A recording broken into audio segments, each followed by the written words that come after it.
নমস্কার। অন্নপূর্ণা যোজনার ফর্ম মানে অনলাইন ফর্ম যেদিন থেকে পাবলিশ করা হয়েছে সেই দিনের পর থেকে অনেক কিছু কিন্তু অপশন চেঞ্জ হয়েছে। আজকের ভিডিওতে টোটাল ফর্ম ফিল আপ সহ নতুন কী কী অপশন চেঞ্জ হয়েছে, কোন অপশনগুলো যদি ভুল হয়েও যায় তাহলেও কিন্তু কোনো রকম অসুবিধা হবে না, এই সমস্ত কিছু আলোচনা করব।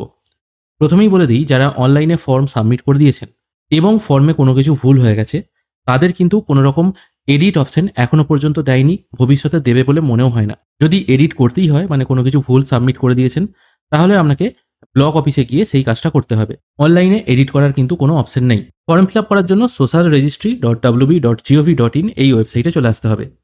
এখানে আসার পর অ্যাক্সেস সিটিজেন পোর্টাল এই অপশনে ক্লিক করবেন। এই অপশনে ক্লিক করার পর আপনাদেরকে সবার আগে আপনাদের জেলা সিলেক্ট করতে হবে, যে জেলা থেকে আপনি আবেদন করতে চাইছেন। তারপর আপনাদের ফোন নাম্বারটা পুট করে এখানে ক্যাপচা পুট করে রিকোয়েস্ট ওটিপি করবেন।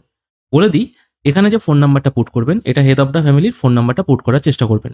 যদি হেড অফ দ্য ফ্যামিলির ফোন না থাকে তাহলে বাড়ির যে কোনো মেম্বারের মানে যার কাছে ফোন সবসময় অ্যাক্টিভ থাকে সেই মেম্বারের ফোন নাম্বার পুট করে ক্যাপচা পুট করে রিকোয়েস্ট ওটিপি করবেন। আমার ফোনে ওটিপি চলে এসেছে, আমি ওটিপিটি এখানে পুট করে ভেরিফাই অ্যান্ড কন্টিনিউ করছি। এরপর আপনাদের সামনে এই টাইপের একটি ফর্ম ওপেন হয়ে যাবে। এই ফর্মে কিন্তু একটা জিনিস অ্যাড করা হয়েছে, সেটা হচ্ছে রিলিজিয়ান। আগে কিন্তু এই রিলিজিয়ান যে কলামটা ছিল এখানে কোনো রকম স্টার মার্ক দেওয়া থাকেনি, এখন কিন্তু স্টার মার্ক দেওয়া আছে। অর্থাৎ আপনাকে আপনার রিলিজিয়ান যেটা আছে সেটা কিন্তু পুট করতেই হবে, এটা স্কিপ করে আপনি যেতে পারবেন না। ফর্ম ফিল আপ শুরু করছি। প্রথমে আছে হেড অফ দ্য ফ্যামিলির নাম। এখানে পরিবারের প্রধান যিনি আছেন তার নামটা দিতে হবে।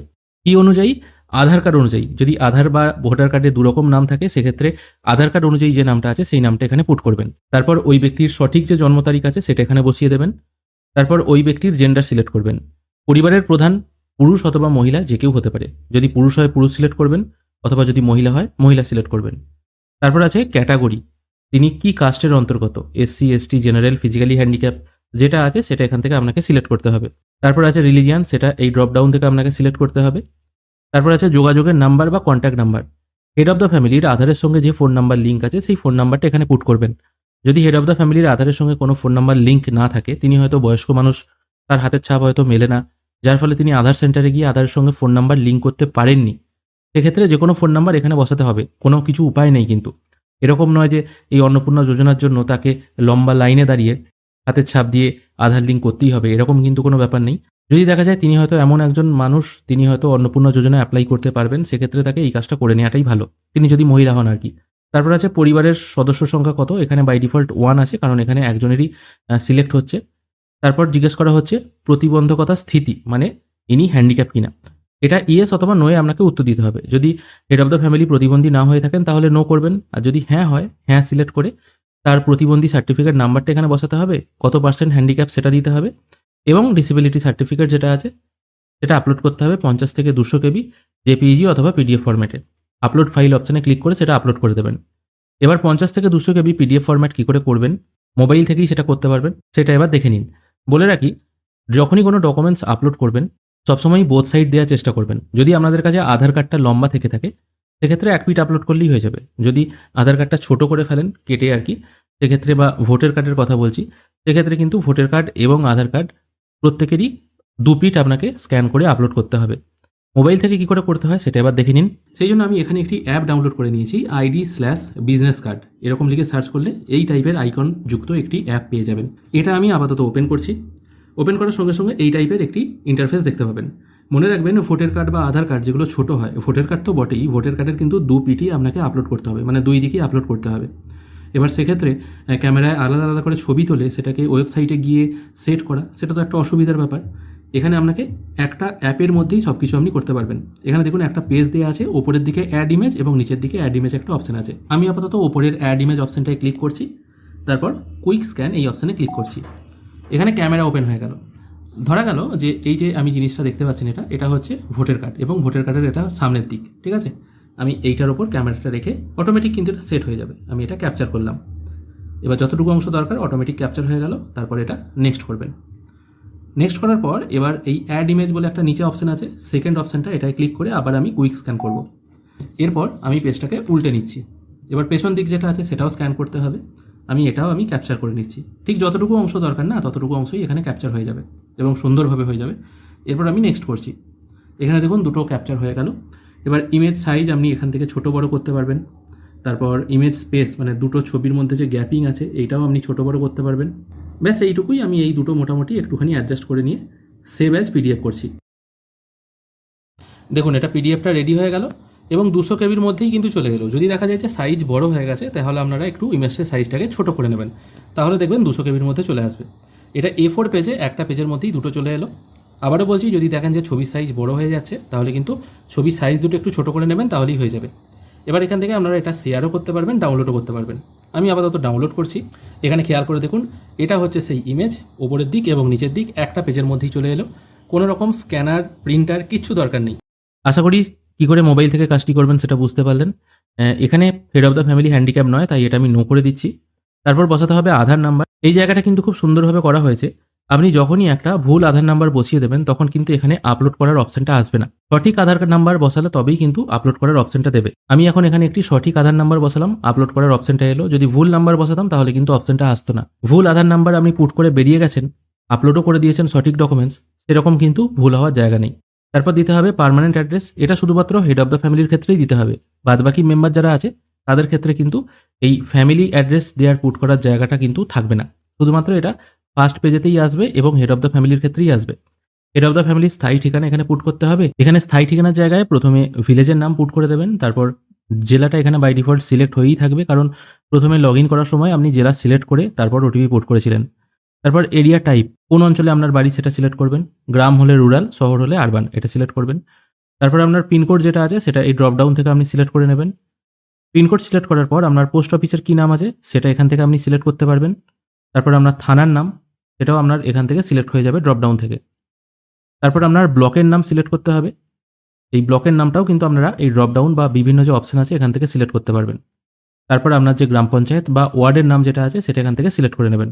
ঠিকানা সিলেক্ট হয়ে যাওয়ার পর আপনাকে চলে আসতে হবে একটু নিচে। এখানে বলে রাখি, এই ফর্ম ফিল আপ করবেন যখন আপনার কিন্তু আরও দুটো ওয়েবসাইটের প্রয়োজন হবে। সেটা হচ্ছে ভোটার পোর্টাল এবং আরেকটা হচ্ছে স্বাস্থ্যসাথী পোর্টাল। ভোটার পোর্টালের কেন প্রয়োজন হবে? এখানে দেখুন, যখনই আপনি ভোটার কার্ডের বিবরণ এই অংশে চলে আসবেন, এখানে আপনার ভোটার কার্ড নাম্বারটা পুট করতে হবে। ভোটার কার্ড নাম্বার পুট করার পর আপনার বিধানসভা নাম এবং পার্ট নাম্বার, এই দুটো কিন্তু অনেক সময় অনেকেরই জানা থাকে না। বিধানসভা নাম্বারটা জানা থাকলেও পার্ট নাম্বারটা জানা থাকে না। পার্ট নাম্বারটা আপনি কিন্তু এই ভোটার পোর্টাল থেকে খুঁজে পাবেন। এই পোর্টালে আসার পর আপনাকে লগ ইন করতে হবে না, শুধুমাত্র search your name in voter list এই অপশানটায় ক্লিক করবেন। এই অপশানে ক্লিক করার পর আপনার যে ভোটার কার্ড নাম্বারটি আছে সেই ভোটার কার্ড নাম্বারটি এই ইওর এপিক নাম্বার এই জায়গায় পুট করবেন। তারপর আপনার স্টেট যেটা আছে সেটা চুজ করবেন।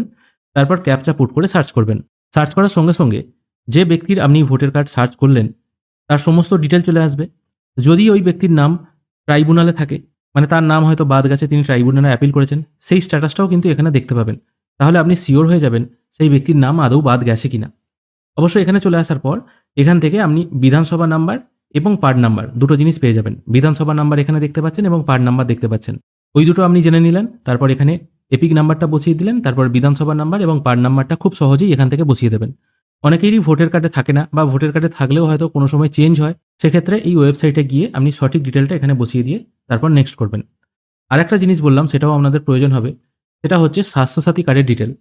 স্বাস্থ্যসাথী কার্ডে ওই পরিবারের কাদের কাদের নাম আছে এটারও কিন্তু জানার আপনাদের অনেক সময় প্রয়োজন হয়। এই জন্য গুগলে স্বাস্থ্যসাথী লিখে সার্চ করলে তারপর নিচে কার্ড ভেরিফিকেশন বলে একটা অপশন পেয়ে যাবেন। এই কার্ড ভেরিফিকেশন এই অপশনটায় ক্লিক করবেন। এখানে ক্লিক করার পর এখানে দেখুন কার্ড ভেরিফিকেশন বলে একটা অপশন আছে, এই অপশনটায় ক্লিক করতে হবে। তারপর কার্ডের যে নাম্বারটা আছে ইউআরএর নাম্বার, সেই ইউআরএর নাম্বারটা এখানে পুট করে সার্চ করলেই কোন কোন ব্যক্তির নাম আছে সেই ডিটেলগুলো কিন্তু এখানে চলে আসবে। সেই অনুযায়ী স্বাস্থ্যসাথীর ডিটেল আপনি এই পেজে ফিল করতে পারবেন। ভোটার কার্ড নাম্বার পুট করার সঙ্গে সঙ্গে এখানে একটি অপশন পেয়ে যাবেন ভোটার কার্ড আইডি বা ভোটার কার্ডটা আপলোড করতে। এখানে আপলোড ফাইল অপশানে ক্লিক করে সেটা আপলোড করে দেবেন। তারপর নেক্সট অপশানে ক্লিক করবেন। আর একটা কথা বলে দিই, এই যখন একটা একটা করে ফ্যামিলি মেম্বারের কাজ হয়ে যাবে পার পেজ অনুযায়ী, তখন সেভ ড্রাফট করবেন। সেভ ড্রাফট করলে সুবিধা কী হবে, আপনি যে ডেটাটা এতক্ষণ ধরে ফিল করলেন সেটা সেভ হয়ে থাকবে। পরে যদি কখনো লগ আউট হয়ে যায় পেজ, তাহলে আবার যখন লগ ইন করবেন তখন এই জিনিসগুলো আপনাকে আর নতুন করে দিতে হবে না, এগুলো অলরেডি ফিল আপ হয়েই থাকবে। চলে আসছি নেক্সট পেজে। তাহলে প্রথম পাতায় শুধুমাত্র আপনাকে ভোটার কার্ড এবং আধার কার্ড আপলোড করতে হলো, আর কেউ যদি হ্যান্ডিক্যাপ হয়ে থাকে হ্যান্ডিক্যাপ সার্টিফিকেট আপলোড করতে হবে। আর কিছু কিন্তু আপলোড করতে হচ্ছে না। আমি নেক্সট পেজে চলে আসছি। নেক্সট পেজে এই যে হেড অফ দ্য ফ্যামিলি যিনি আছেন তার ডিজিটাল রেশন কার্ড আছে কিনা জিজ্ঞেস করা হচ্ছে। এনার ডিজিটাল রেশন কার্ড আছে, এটা আমি ইয়েস করছি। কী টাইপের কার্ড সেটা এখানে জানতে চাওয়া হচ্ছে। এনার যে টাইপের কার্ড হবে সেটা সিলেক্ট করতে হবে। তারপর রেশন কার্ড নাম্বার যেটা আছে সেটা এখানে বসিয়ে নেক্সট করতে হবে। মনে রাখবেন রেশন কার্ডও কিন্তু এখানে আপলোড করতে হচ্ছে না। আর হ্যাঁ, রেশন কার্ড শুধুমাত্র হেড অফ দ্য ফ্যামিলিরই দিতে হবে, বাদ বাকি কোনো মেম্বারের কিন্তু রেশন কার্ড লাগবে না। তারপর বলা হচ্ছে অ্যাসেট ডিটেল বা হেড অফ দ্য ফ্যামিলির সম্পদ কতটা আছে। এখানে প্রথমে বলা হচ্ছে হেড অফ দ্য ফ্যামিলির 3 বা তার অধিক পাকা ঘর আছে কিনা, যদি থাকে ইয়েস করবেন, না থাকলে নো করবেন। তারপর জিজ্ঞাসা করা হচ্ছে আপনার পরিবারের কোনো ল্যান্ড আছে কিনা। ল্যান্ড মানে হচ্ছে জমি, ঠিক আছে, টোটাল মানে কৃষি অকৃষি সব মিলে টোটাল জমি কতটা আছে সেটা জানতে চাওয়া হচ্ছে। যদি থাকে ইয়েস করবেন। কেউ হয়তো বলবেন আমরা ভাড়া ঘরে থাকি, আমরা তো নিজেদের ঘরে থাকি না, আমরা পরিবারও আলাদা, সেক্ষেত্রে নো করবেন। যদি থাকে এখানে জমির পরিমাণটা বসাতে হবে। এখানে দেখুন বলা হয়েছে ROR মানে জমির রেকর্ড অনুযায়ী, এখানে কিন্তু বলেনি শুধুমাত্র বাস্তু বা কৃষি জমি, টোটাল কতটা জমি আছে সেই জমির পরিমাণটা এখানে বসাতে হবে। অবশ্য পর্চা আপলোড করার কিন্তু দরকার নেই। তারপর জিজ্ঞাসা করা হচ্ছে পরিবারের কারুর কোনো 4 চাকার গাড়ি আছে কিনা। বাই ডিফল্ট এটা নো থাকবে, যদি থাকে ইয়েস করবেন এবং কতগুলি গাড়ি আছে সেটা এখানে দিতে হবে। যদি দুটো গাড়ি থাকে দুটো এখানে সিলেক্ট করলেন, তারপর গাড়ির নাম্বারগুলো এখানে বসাতে হবে। যে গাড়ির নাম্বার হবে সেটা গাড়ির নাম্বার প্লেট দেখে এখানে বসিয়ে দেবেন, আর যদি না থাকে তাহলে নো করে দেবেন। অবশ্যই এখানে ব্লু বুকও আপলোড করতে হচ্ছে না। তারপর জিজ্ঞাসা করা হচ্ছে স্বাস্থ্য বিমা, স্বাস্থ্য বিমা আছে কিনা। বাই ডিফল্ট নো থাকবে। যদি ইয়েস করেন তাহলে কি ধরনের বিমা জিজ্ঞাসা করা হচ্ছে। নর্মালি গভর্নমেন্ট স্বাস্থ্য বিমা হচ্ছে একটাই, স্বাস্থ্যসাথী। এখান থেকে আমি স্বাস্থ্যসাথী সিলেক্ট করলাম, যেহেতু এই ব্যক্তির আছে আর কি, বা যদি কারুর স্বাস্থ্যসাথী থাকে স্বাস্থ্যসাথী সিলেক্ট করলেন এবং স্বাস্থ্যসাথী কার্ডের নাম্বারটা এখানে লিখে দিতে হবে, ইউআরএন নাম্বার যেটাকে বলে আর কি। স্বাস্থ্যসাথী কার্ড কিন্তু আপলোড করার দরকার নেই। আশা করি বোঝাতে পারলাম। যদি দেখা যায় তাদের কোনো প্রাইভেট বিমা আছে, SBI বা স্টার হেলথ, সেক্ষেত্রে শুধুমাত্র প্রাইভেট সিলেক্ট করলেই হবে। বাংলা ফর্মে বা অন্য ফর্মে মানে হাতে লেখা ফর্মে যেমন লিখতে হচ্ছে কত টাকার বিমা আছে, এখানে কিন্তু অত কিছু লিখতে হচ্ছে না। ব্যাস, মোটামুটি এটা ফিল আপ হয়ে গেল। তারপর নেক্সট করছি, এ পাতাতেও কিছু কিন্তু আপলোড করতে হচ্ছে না। এখানে বলে রাখি 4 চাকা গাড়ি আছে কিনা বা একটা পরিবারে কত জমি আছে সেটা কিন্তু শুধুমাত্র হেড অফ দ্য ফ্যামিলির দিলে হবে না। এখানে টোটাল পরিবারের টোটাল যতজন মেম্বার আছে সেই টোটাল মেম্বারের কতটা জমি আছে সেই জমির পরিমাণটা দিতে হবে, এবং একটা পরিবারের যতজন মেম্বার আছে সেই মেম্বারদের মধ্যে কারুর যদি কোনো 4 চাকা গাড়ি থাকে সেই ডিটেলটা দিতে হবে। এটা কিন্তু শুধুমাত্র যে হেড অফ দ্য ফ্যামিলির ডিটেল হচ্ছে তা কিন্তু নয়। তারপর জিজ্ঞাসা করা হচ্ছে আয় কত। হেড অফ দ্য ফ্যামিলি যিনি আছেন তিনি আয়কর দেন কিনা জিজ্ঞেস করা হচ্ছে। যদি তিনি আয়কর দেন ইয়েস করবেন, মানে তার ইনকাম যদি যে নিয়ম আছে আর কি, লিমিটেশন আছে, যদি তিনি প্রচুর ইনকাম করেন তাকে হয়তো আয়কর দিতে হচ্ছে, সেক্ষেত্রে ইয়েস করবেন, অন্যথায় নো করবেন। বলে রাখি এখানে যদি কোনো ব্যক্তি শুধুমাত্র ITR ফাইল করেন, তার ইনকাম হয়তো 4 লাখ 5 লাখ, মানে এতটাও বেশি ইনকাম নয় যে সরকারকে তাকে ট্যাক্স দিতে হয়, তিনি হয়তো শুধুমাত্র ITR ফাইল করেন, সেক্ষেত্রে তিনি কিন্তু নো করবেন, ঠিক আছে। যদি তার এমনই বেশি ইনকাম হয় যে তাকে সরকারকে ট্যাক্স দিতে হয়, সেক্ষেত্রে ইয়েস করবেন।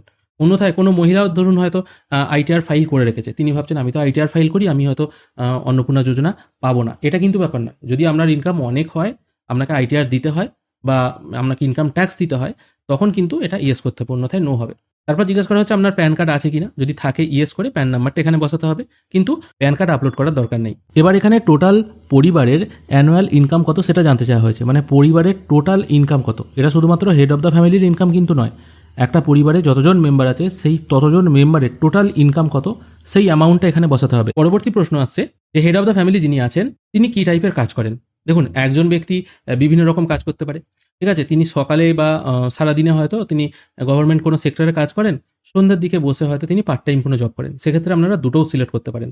বা তিনি হয়তো স্যালারি বা প্রাইভেট অফিসে কোনো কাজ করেন, তার হয়তো একটা দোকান আছে, তিনি পার্ট টাইম জব করেন, মানে এখানে যতগুলো আছে মোটামুটি তার মধ্যে থেকে সিলেক্ট করতে পারবেন। যদি কোনো কারো ছোট দোকানদার থাকে তাহলে নর্মালি সেকেন্ড অপশনটা চুজ করতে হবে, এরকম ব্যাপার। যদি কিছু বুঝতে না পারেন তাহলে আদার্স করে দেবেন, আর অন্যথায় যদি বেকার হন তাহলে আনএমপ্লয়েড করবেন। তারপর জিজ্ঞেস করা হচ্ছে সর্বাধিক শিক্ষাগত যোগ্যতা কত। এটা কিন্তু এই ড্রপ ডাউন থেকে সিলেক্ট করতে হবে। আপনি মানে হেড অফ দ্য ফ্যামিলি আর কি, এখন যেহেতু হেড অফ দ্য ফ্যামিলিরই সব কিছু ফিল আপ হচ্ছে, সেক্ষেত্রে ওই মেম্বার সর্বোচ্চ কতদূর পড়াশোনা করেছে সেটা জিজ্ঞেস করা হচ্ছে, যেটা হবে সেটা এখান থেকে সিলেক্ট করবেন। পরবর্তী প্রশ্ন, আপনি কি কোনো সাংবিধানিক পদ, মন্ত্রী, সাংসদ, বিধায়ক, শহর স্থানীয় সংস্থা, পঞ্চায়েত স্থানীয় সংস্থার প্রাক্তন বা বর্তমান পদাধিকারী কিনা, মানে আপনি পার্টির সাথে কোনোভাবে যুক্ত কিনা। যদি হ্যাঁ হয় ইয়েস করবেন, অন্যথায় নো করবেন। আপনি সরকারি পেনশন পান কিনা, যদি হ্যাঁ হয় ইয়েস করবেন, অন্যথায় নো করবেন। কোনো পেনশনের সার্টিফিকেট আপলোড করতে হচ্ছে না। তারপর জিজ্ঞেস করা হচ্ছে head of the family GST আছে কিনা, যদি থাকে ইয়েস করবেন, অন্যথায় নো করে নেক্সট করবেন। তারপর জিজ্ঞেস করা হচ্ছে হেড অফ দ্য ফ্যামিলি যিনি আছেন তিনি ভারতের বাসিন্দা কিনা, ঠিক আছে। যদি ভারতের বাসিন্দা হন তাহলে এটা নট অ্যাপ্লিকেবলই থাকবে। যদি তিনি অন্য দেশের বাসিন্দা হন, এদেশে এসে CAA এর জন্য আবেদন করেছেন, তাহলে অ্যাপ্লাইড করবেন। যদি অন্য দেশ থেকে এসে এদেশের নাগরিকত্ব পেয়ে যান তাহলে ইস্যুড করবেন। ম্যাক্সিমাম যারা আমার ভিডিও দেখছেন সবাই হয়তো এদেশেরই বাসিন্দা, সেই জন্য এটা নট অ্যাপ্লিকেবলই থাকবে। তারপর বলা হয়েছে 2026 SIR নাম যদি বাদ হয়ে থাকে তাহলে মামলাটি কি বিচারাধীন, প্রশ্ন করা হচ্ছে। আপনি কি ট্রাইব্যুনালে অ্যাপিল করেছেন। যদি আপনার নাম না বাদ গিয়ে থাকে তাহলে নট অ্যাপ্লিকেবল হবে। যদি আপনি হয়তো ট্রাইব্যুনালে অ্যাপিল করেছেন এবং মামলাটি বিচারাধীন, তাহলে ইয়েস করবেন।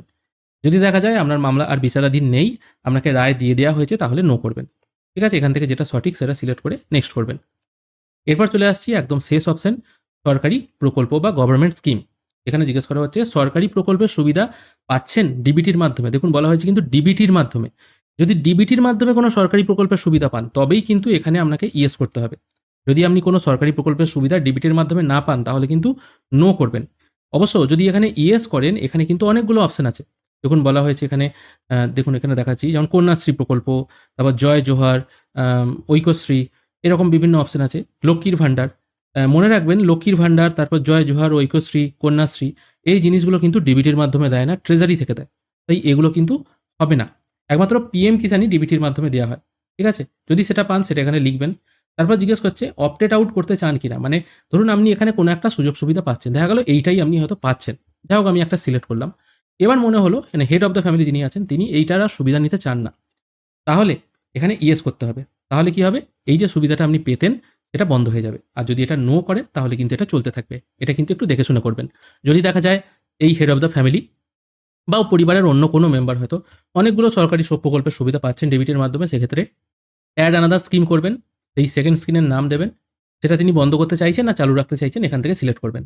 যদি চালু রাখতে চান নো করবেন, যদি বন্ধ করতে চান ইয়েস করবেন। এখানে সব ডিটেল ফিল হয়ে গেল। সব কিছু যখন করবেন না একবার করে সেভ ড্রাফট করে নেবেন, তাহলে কিন্তু জিনিসগুলো সেভ হয়ে থাকবে। তারপর এখানে সবকিছু ফিল হয়ে গেল, মানে হেড অফ দ্য ফ্যামিলি সবকিছু ডিটেল ফিল হয়ে গেল। এখানে দেখুন একদম শেষ অপশন চলে এসেছি। এখানে হেড অফ দ্য ফ্যামিলি সবকিছু কাজ কমপ্লিট। এরপর আমি নতুন একজন মেম্বারকে অ্যাড করব। আমি অ্যাড মেম্বার করছি। এখানে প্রথমে জানতে চাওয়া হচ্ছে নতুন যে মেম্বার অ্যাড হচ্ছে তিনি প্রাপ্তবয়স্ক নাকি শিশু। যদি তিনি প্রাপ্তবয়স্ক হন, মানে 18+ হয়ে থাকেন, তাহলে অ্যাডাল্ট করবেন, অন্যথায় শিশু করবেন। দেখুন নর্মালি 3 টাইপের মেম্বার হয়। একটা হচ্ছে পুরুষ, একটা হচ্ছে মহিলা যিনি অন্নপূর্ণা যোজনা পাবেন, বা বয়স যদি 60-এর অধিক হয়ে থাকে তাহলে তিনি পাবেন না। আর একটা হচ্ছে শিশু। তাই একটা ফর্মের মধ্যে এই 3 টাইপের মেম্বারের নাম কি করে আপনারা অ্যাড করবেন সেটাই আমি দেখাবো। এবার আমি একজন মহিলাকে সিলেক্ট করে নিচ্ছি যিনি হয়তো অন্নপূর্ণা যোজনার সুবিধা পাবেন, তার বয়স 25 থেকে 60-এর মধ্যে। প্রথমে আধার অনুযায়ী সেই ব্যক্তির কি নাম আছে এখানে বসিয়ে দেবেন। তারপর পরিবারের প্রধানের সাথে কি সম্পর্ক সেটা সিলেক্ট করতে হবে, আমি স্ত্রী সিলেক্ট করলাম। তারপর তার ডেট অফ বার্থ এবং জেন্ডার এখান থেকে সিলেক্ট করতে হবে। ডেট অফ বার্থ এখানে ক্যালেন্ডার থেকে সিলেক্ট করবেন, তারপর জেন্ডার সিলেক্ট করবেন। তারপর সিলেক্ট করতে হবে ক্যাটাগরি, এই ড্রপডাউন থেকে পেয়ে যাবেন। তারপর তার রিলিজিয়ান কি আছে সেটা এখান থেকে চুজ করবেন। তারপর বলা হয়েছে কন্ট্যাক্ট নাম্বার, যেটা আধারের সঙ্গে লিঙ্ক আছে, এখানে কিন্তু স্টার মার্ক দেওয়া নেই, তার মানে এটা পুট না করলেও চলবে। এই ওনার যদি আধারের সঙ্গে ফোন নাম্বার কোনো লিঙ্ক থাকে সেই ফোন নাম্বারটা এখানে বসিয়ে দেবেন। তারপর সেই ব্যক্তি, মানে এই যে মেম্বার 2 হচ্ছে আর কি, সেই মেম্বার 2 হ্যান্ডিক্যাপ কিনা সেটা জিজ্ঞেস করা হচ্ছে। যদি হ্যাঁ হয় ইয়েস করবেন, ঠিক হেড অফ দ্য ফ্যামিলির মতো তার ডিটেলও এখানে ফিল করতে হবে, অন্যথায় নো করবেন। তারপর আধার কার্ডের বিবরণ এখানে জানতে চাওয়া হচ্ছে। আধার নাম্বারটা এখানে পুট করতে হবে। আধার নাম্বার পুট করার পর আধার কার্ড আপলোড করতে হবে। একই রকমভাবে ভোটার কার্ড নাম্বার এখানে পুট করবেন। তারপর বিধানসভার নাম এখান থেকে চুজ করবেন। তারপর পার্ট নাম্বার এখানে বসিয়ে দিয়ে নেক্সট করবেন। আধার কার্ড এবং ভোটার কার্ড দুটো জিনিসই কিন্তু আপলোড করতে হবে পিডিএফ অথবা জেপিইজি ফরম্যাটে 200 কেবির মধ্যে। অবশ্যই এখানে হেড অফ দ্য ফ্যামিলি যেমন ঠিকানা পুট করতে হয়েছিল, এটা কিন্তু এখানে আলাদা করে পুট করতে হবে না। ঠিকানা শুধুমাত্র হেড অফ দ্য ফ্যামিলিরই দিতে হবে। অবশ্য অনলাইন ফর্মে কিন্তু একটা সমস্যা আছে। এই সমস্যাটা হচ্ছে এটাই, যদি কোনো মেম্বারের বয়স 18 বছরের বেশি হয় এবং তার যদি ভোটার কার্ড না হয়ে গিয়ে থাকে, আপনারা এই ভোটার কার্ড নাম্বার যেখানে স্টার মার্ক দেওয়া থাকে সেখান থেকে আপনি নেক্সট করতেই পারবেন না। মানে 18 বছরের মেম্বার হলে প্রত্যেকেরই ভোটার কার্ড থাকতেই হবে, এটা কিন্তু বলা হচ্ছে। দেখুন এখানে বলা হচ্ছে ভোটার কার্ড নাম্বার 18 বছর যদি বা তার বেশি হয় অবশ্যই কিন্তু আপলোড করতে হবে বা ভোটার নাম্বার দিতেই হবে। তাই আপনার পরিবারে এমন কোনো ব্যক্তি যদি থেকে থাকে যার 18 বছর বয়স হয়ে গেছে কিন্তু ভোটার কার্ড নেই, তাহলে কিন্তু তার নাম এখানে অ্যাড করা যাবে না, কারণ ভোটার কার্ড ছাড়া আপনি প্রসেস করতেই পারবেন না। মেম্বার 2 যিনি আছেন তার স্বাস্থ্য বীমা আছে কিনা, যদি থাকে ইয়েস করবেন। তারপর কি টাইপের বীমা সেটা সিলেক্ট করতে হবে। প্রথম ফ্যামিলি মেম্বারের ক্ষেত্রে আমি সিলেক্ট করেছিলাম স্বাস্থ্য সাথী, সেই জন্য এটাই সিলেক্ট করতে হবে। এখানে একটা প্রশ্ন থাকতে পারে, দেখা গেল পরিবারের প্রধান যিনি আছেন তার নামে হয়তো স্বাস্থ্যসাথী আছে, পরিবারের সেকেন্ড মেম্বার যিনি আছেন সেই স্বাস্থ্যসাথী কার্ডে তার নাম হয়তো নেই, সেক্ষেত্রে কিন্তু এটা নো করে দেবেন। যদি ওই একই স্বাস্থ্যসাথী কার্ডে তার নাম থাকে তবেই ইউজ করবেন, অন্যথায় নো করবেন। অথবা তার যদি অন্য কোনো কার্ড থেকে থাকে আর কি, সেটাও তিনি করতে পারেন, অন্যথায় নো করবেন। আমি নেক্সট করছি। নেক্সট করার সঙ্গে সঙ্গে জিজ্ঞেস করা হচ্ছে এই ব্যক্তি মানে মেম্বার 2 তিনি আয়কর বা পেশাদার কর দেন কিনা, যদি দেন ইয়েস করবেন, অন্যথায় নো করবেন। প্যান কার্ড আছে কিনা জিজ্ঞেস করা হচ্ছে, এটাও হ্যাঁ অথবা না উত্তর দেবেন, কিছু আপলোড করতে হচ্ছে না। তিনি কি কাজ করেন জিজ্ঞাসা করা হচ্ছে, এখান থেকে আপনার যেটা পছন্দ সেটা সিলেক্ট করে নেবেন। হায়েস্ট কোয়ালিফিকেশন কি আছে সেটা সিলেক্ট করবেন। তারপর ওই হেড অফ দ্য ফ্যামিলির মতো একই, তিনি কোনো পার্টিগত কাজে যুক্ত আছেন কিনা, এগুলো হ্যাঁ অথবা না উত্তর দেবেন। সরকারি পেনশন পান কিনা ওই মহিলা সেটা জিজ্ঞেস করা হচ্ছে, যদি হ্যাঁ করেন তাহলে তো উনি টাকা পাবেন না অন্নপূর্ণা যোজনার, অন্যথায় নো করবেন। এটা সঠিক কথাই লিখবেন সবসময়। তারপর ওই মহিলার জিএসটি আছে কিনা সেটা জিজ্ঞেস করা হচ্ছে, এটাও আমি নো করছি যেহেতু এই মহিলার নেই। তারপর সরাসরি নেক্সট করছি। অবশ্য বলে রাখি এখানে পেশাদার কর দেন কিনা বা নেচার অফ এমপ্লয়মেন্ট কী টাইপের কাজ করেন এর পাশে দেখুন স্টার মার্ক দেওয়া নেই। যেমন প্যান কার্ডের পাশে স্টার মার্ক দেওয়া আছে, এগুলোতে কিন্তু স্টার মার্ক দেওয়া নেই। তাই এগুলো আপনি যদি স্কিপ করেও যান, মানে ফিল আপ যদি নাও করেন, অসুবিধা নেই। তারপর একই রকমভাবে সিএএ তে আবেদনের স্থিতি জানতে চাওয়া হচ্ছে, মানে উনি সিএএ তে আবেদন করেছিলেন কিনা। যদি হ্যাঁ হয় ইয়েস করবেন, অন্যথায় নো করবেন। যেটা আমি হেড অফ দ্য ফ্যামিলির ক্ষেত্রে একই বললাম, এর ক্ষেত্রেও একই প্রযোজ্য হবে। আমি এক্ষেত্রেও কিন্তু সব কিছু এটা নো করছি। তারপর দেখা গেল যে মহিলা হয়তো অ্যাপ্লাই করবে আর কি অন্নপূর্ণা যোজনায়, তার নাম হয়তো এসআইআর এ আন্ডার অ্যাডজুডিকেশন থেকে বাদ চলে গেছে এবং তিনি ট্রাইব্যুনালে অ্যাপিল করেছেন, কিন্তু বলা হয়েছিল অ্যাপিল যারা করবে তারাও কিন্তু টাকা পাবে। দেখা গেল এই মহিলা হয়তো অ্যাপিল করেছেন, অ্যাপিলের ফলাফল হয়তো আসেনি, তাহলে এটাকে ইয়েস করবেন। তারপর আমি নেক্সট করছি। তারপর চলে আসছে একদম শেষ অপশন, আপনি কি অন্নপূর্ণা যোজনায় আবেদন করতে চাইছেন। এখান থেকে আপনাকে সিলেক্ট করতে হবে হ্যাঁ আমি আবেদন করতে চাইছি। যদি বয়স আপনার 25 থেকে 60 হয় এবং তিনি যদি ফিমেল হন তবেই কিন্তু এই অপশনটা আসবে। কোনো মেল ক্যান্ডিডেটের ক্ষেত্রে এই অপশনটা কিন্তু আসবে না। এখানে উনি যদি আবেদন করতে চান হ্যাঁ করবেন, অন্যথায় নো করবেন। এখানে খেয়াল করে দেখুন আমি কিন্তু লিখেছি ওনার মামলা বিচারাধীন আছে, তা সত্ত্বেও কিন্তু ওনার নাম এসছে এখানে। এখানেও সেকেন্ড মেম্বারে সব কিছু ডিটেল ফিল হয়ে গেল। আমি সেভ ড্রাফট করছি। এবারে বলে রাখি এই পরিবারে যদি আরও কোনো মহিলা থাকে যার বয়স হয়তো 25 থেকে 60, তিনিও হয়তো আবেদন করার যোগ্য, তাহলে অ্যাড মেম্বার অপশনে ক্লিক করে তার ডিটেলও এখানে ফিল করতে পারবেন একই রকমভাবে। তাই একই জিনিস বারবার বলে আপনাদের আমি আর বিরক্ত করছি না। তারপর চলে আসছি এমন একজন মেম্বারের যার বয়স এখনও 18 হয়নি, তিনি হচ্ছে শিশু। মানে 18 না হলেই কিন্তু তাকে শিশু ধরা যেতে পারে। কারণ আমি এখানে দেখুন অ্যাডাল্ট এজ ইন ইন্ডিয়া এটা লিখে সার্চ করেছি, এখানে দেখুন বলা হয়েছে 18 বছর বা তার বেশি হলে তবেই কিন্তু তাকে অ্যাডাল্ট বলা যেতে পারে, যেটা ইন্ডিয়ান মেজরিটি অ্যাক্ট 1875-এ বলা হয়েছিল। 18 বছর বা তার বেশি হলে তাকেই কিন্তু অ্যাডাল্ট বলা যেতে পারে। সেটাই হচ্ছে অ্যাকচুয়ালি ম্যাচিউরিটির বয়স। অন্যথায় যদি 17 বছর বয়স হয় তাকেও কিন্তু শিশুই ধরতে হবে। এবার শিশুর ডিটেল কি করে ফিল করবেন, আধার অনুযায়ী সেই শিশুর নাম এখানে পুট করে দেবেন। যদি আধার কার্ড না থাকে বার্থ সার্টিফিকেট অনুযায়ী পুট করবেন। বলে দিই কোনো শিশুর যদি 5 বছর বা তার বেশি বয়স হয়ে যায় তাহলে কিন্তু আধার কার্ড লাগবে এবং সেই আধার কার্ড আপলোড করতে হবে। কিন্তু কোনো শিশুর যদি 5 বছর বা তার কম বয়স হয় সেক্ষেত্রে কিন্তু তার আধার কার্ড আপলোড না করলেও চলবে। যদি কোনো এমন ব্যক্তি থেকে থাকে যার বয়স অলরেডি 18+ হয়ে গেছে কিন্তু ভোটার কার্ড হয়নি, তাহলে কিন্তু সেই মেম্বারকে দেখানো যাবে না। কারণ যখনই তাকে অ্যাডাল্ট দেখিয়ে আপনি ডকুমেন্টস আপলোড করতে যাবেন তখন কিন্তু ভোটার কার্ড আপনাকে মাস্ট আপলোড করতেই হবে। সে যদি আপনার 18 বছর একদিন বয়স হয় তাহলেও কিন্তু ভোটার কার্ড অপশনটার পাশে স্টার মার্ক চলে আসবে এবং ভোটার কার্ড আপনাকে আপলোড করতেই হবে। এখানে আধার অনুযায়ী সেই শিশুর নাম, তারপর পরিবারের প্রধানের সাথে তার কি সম্পর্ক সেটা সিলেক্ট করতে হবে। তারপর জন্ম তারিখ, জেন্ডার এখান থেকে সিলেক্ট করবেন। তারপর সেই শিশুর ক্যাটাগরি কি আছে সেটা সিলেক্ট করবেন। তারপর তার রিলিজিয়ান এবং আধারের সঙ্গে তার যদি কোনো ফোন নাম্বার লিঙ্ক থাকে সেটা পুট করতে হবে। এখানে স্টার মার্ক দেওয়া নেই, পুট না করলেও চলবে। একটা শিশুর আর কি করে ফোন থাকবে, তাই না? তারপর দিতে হবে আধারের বিবরণ। যদি আধার কার্ড থাকে ওই শিশুর তাহলে দিতে হবে, যদি না থাকে নেক্সট করে দেবেন। এই আধার কার্ডের পাশে স্টার মার্কটা ততক্ষণ অবধি আপনারা আসবে না যতক্ষণ আপনার শিশুর বয়স 5 বছরের নিচে। যেই 5 বছর একদিন হয়ে যাবে এখানে কিন্তু আধারের পাশে স্টার মার্ক দিতে হবে, তখন আধার নাম্বার পুট করে সেটা আপলোড করতে হবে। তারপর জিজ্ঞেস করা হচ্ছে ওই শিশুর স্বাস্থ্য বীমা আছে কিনা, যদি থাকে ইয়েস করবেন, অন্যথায় নো করবেন। আবার আমি নেক্সট করছি। ওই শিশুর কোনো ইনকাম বা প্রফেশন নেই, সেই জন্য এখানে সবকিছু ইনঅ্যাক্টিভ আছে। আবার আমি নেক্সট করছি। যেহেতু এই একজন শিশু, সে সিএএ বা ট্রাইব্যুনাল কোনোটাতেই অ্যাপ্লাই করছে না, এগুলো আপাতত কিছু ফিল করার দরকার নেই। আবার নেক্সট করছি। তারপর দেখা যাচ্ছে সেই শিশু কোনো ডিবিটির মাধ্যমে সুবিধা পাচ্ছে কিনা। যেহেতু সে শিশু, সে আর কি পাবে, যদি পায় তাহলে ইয়েস করতে হবে একই রকমভাবে, অন্যথায় নো করে আবার নেক্সট করবেন। তারপর জিজ্ঞেস করা হচ্ছে ওই শিশু যদি পড়াশোনা করে আর কি কোন ক্লাসে পড়ে, যদি যে ক্লাসে পড়ে আর কি সেটা সিলেক্ট করবেন। তারপর বিদ্যালয়ের নাম এবং কি টাইপের বিদ্যালয়, প্রাইভেট না সরকারি, সেটা এখান থেকে সিলেক্ট করতে হবে। যেটা হবে সেটা সিলেক্ট করবেন। তারপর জিজ্ঞেস করা হচ্ছে ওই শিশুর টিকাদান হয়েছে কিনা, যদি হয়ে থাকে ইয়েস করবেন, অন্যথায় নো করবেন। অবশ্যই এখানে পোলিও বই কিন্তু আপলোড করতে হচ্ছে না। তারপর আবার সেভ ড্রাফট করবেন। ব্যাস, মোটামুটি সব ডিটেল কিন্তু এখানে ফিল হয়ে গেল। এরপর যদি আরও মেম্বার হয় সেই মেম্বারদের নাম আপনারা অ্যাড করতে পারবেন। এখানে সব কিছু ডিটেল ফিল হয়ে যাওয়ার পর ডিক্লারেশন অ্যান্ড কনসেন্ট এই অপশানে ক্লিক করবেন। এরপর এখানে একটি ডিক্লারেশন চলে আসবে, এর নিচে একটি চেকবক্স আছে, এখানে টিকমার্ক দিতে হবে। তারপর প্রিভিউ অ্যান্ড সাবমিট অপশানে ক্লিক করবেন। প্রিভিউ করার সঙ্গে সঙ্গে আপনি যে তথ্যগুলো এখানে ফিল করলেন সেগুলো আপনার সামনে শো হবে। ফাইনাল সাবমিট করার আগে একবার ভালো করে দেখে নেবেন। যদি মনে হয় সব কিছু আছে তারপর ফাইনাল সাবমিট করে দেবেন। ফর্ম একবার সাবমিট হয়ে গেলে আপনাদের সামনে এই টাইপের একটি পপ আপ চলে আসবে, যেখানে দেখাবে আপনার অ্যাপ্লিকেশন সাকসেসফুলি সাবমিট হয়ে গেছে। গতকাল পর্যন্ত অ্যাপ্লিকেশন সাবমিট হয়ে গেলে শুধুমাত্র আবেদন নাম্বার এখানে জেনারেট হতো এবং হেড অফ দ্য ফ্যামিলিকে তার কখন এই ডেটা সাবমিট হলো সেই ডিটেলগুলো আসছে। এখানে কিন্তু ডাউনলোড ফর্ম বলে কোনো অপশন আসতো না। কিন্তু গতকাল অর্থাৎ 11/6/2026 রাত 8টার পর এখানে একটি নতুন অপশন সংযোজন করা হয়েছে, যেটা হচ্ছে ডাউনলোড ফর্ম। এই ডাউনলোড ফর্ম অপশনে ক্লিক করলে আপনারা যে ডেটাগুলো ফিল করলেন সেগুলো কিন্তু আপনাদের সামনে শো হবে। প্রত্যেক মেম্বারের ডেটা কিন্তু এখানে শো হবে। অর্থাৎ ফর্ম সাবমিট করার পর আপনার কাছে কিন্তু একটা প্রমাণ রয়ে যাবে যে আপনি কি ডাটা দিয়েছেন সেগুলো ঠিকঠাক পুট করা হয়েছে কিনা। এই ডেটাগুলো কিন্তু আপনি দেখতে পাবেন। আগে কিন্তু এই অপশনটা থাকেনি, এই অপশনটা কিন্তু নতুন অ্যাড করা হয়েছে। রিলিজিয়ন কলামটা যেমন নতুন অ্যাড করা হয়েছে, ঠিক একই রকমভাবে ফর্ম সাবমিট করার আগে প্রিভিউ করার অপশন, মানে ঠিকঠাক আছে কিনা। ফাইনাল সাবমিট হয়ে গেলে তো আপনি আর কোনো কিছু চেঞ্জ করতে পারবেন না বা এডিট করতে পারবেন না, ওই অপশনটাও যেমন নতুন অ্যাড হয়েছে। এবং ফর্ম সাবমিট হয়ে যাওয়ার পর যে ডাউনলোড ফর্ম, এই অপশনটাও কিন্তু নতুন অ্যাড হয়েছে। ভবিষ্যতে হয়তো আরও অনেক অপশন অ্যাড হবে, ভবিষ্যতে হয়তো এডিট অপশনটাও দিতে পারে। আশা করি আপনাদেরকে বোঝাতে পারলাম কিভাবে আপনারা এই ফর্ম খুব সহজ পদ্ধতিতে ফিল আপ করবেন। এবং তার থেকেও বড় কথা, স্বাস্থ্যসাথী ডিটেল, ভোটের কার্ড ডিটেল, এই জিনিসগুলো তো বারবার লাগছে।